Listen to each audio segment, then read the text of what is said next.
Netflix's newest service, Netflix Direct, will pull content from the streaming giant's existing library and offer subscribers real-time scheduled programming for the very first time.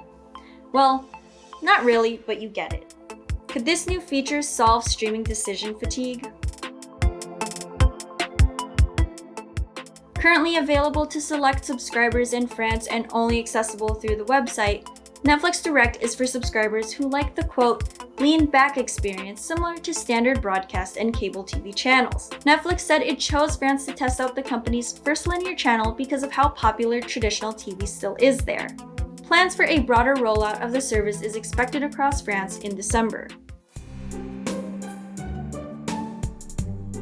Imagine sitting at your TV or computer and wanting to unwind after a long week. You just want to veg out and let lights and sounds entertain you for the next hour or so.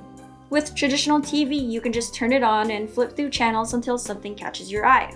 Streaming, however, takes that luxury away and puts the entire work of finding something to watch on you. This situation creates the pressure to find the perfect thing to watch, and whatever you pick has to be the funniest, most gripping, most immediately entertaining thing, or else you feel like you've wasted your time. And don't even get me started on when you're hanging out with friends and you have to choose what to watch as a whole group.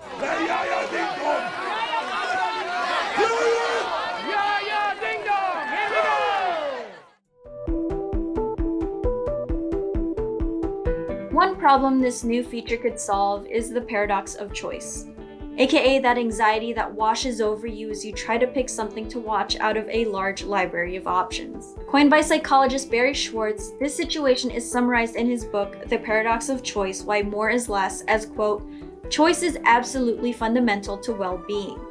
On the other hand, the fact that some choice is good doesn't necessarily mean that more choice is better.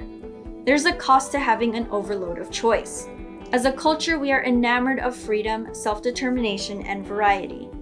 But clinging tenaciously to all of the choices available to us contributes to bad decisions, to anxiety, stress, and dissatisfaction, even to clinical depression. This paradox elaborates on author and futurist Alvin Toffler's idea of overchoice, which he explores in his 1970 book Future Shock as the base-level inability to make a decision when faced with multiple options, but now focusing on the stress caused by this situation. Watching TV should be relaxing, but streaming services' current structure complicates this hobby for so many viewers. Netflix cites this newest feature as a solution to overchoice by noting that maybe you're not in the mood to decide, or you're new and you're finding your way around, or you just want to be surprised by something new and different.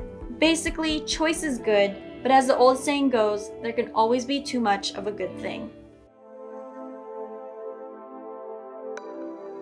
In our previous coverage about Netflix's cancellation methods, we pointed out how viewership patterns affect the renewability of a show.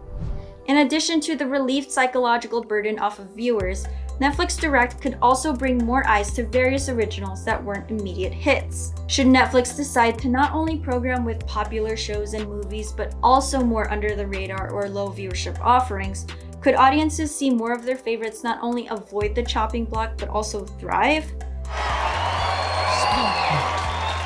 This experiment could yield some very interesting results, but we only have what-ifs at this moment. I encourage you to sit back, relax, and bear witness as I touch the mind. So what do you think about Netflix's new scheduled programming feature? Do you miss the simplicity of cable? Let us know in the comments. And for more on Netflix, be sure to follow and subscribe wherever you like to watch IGN.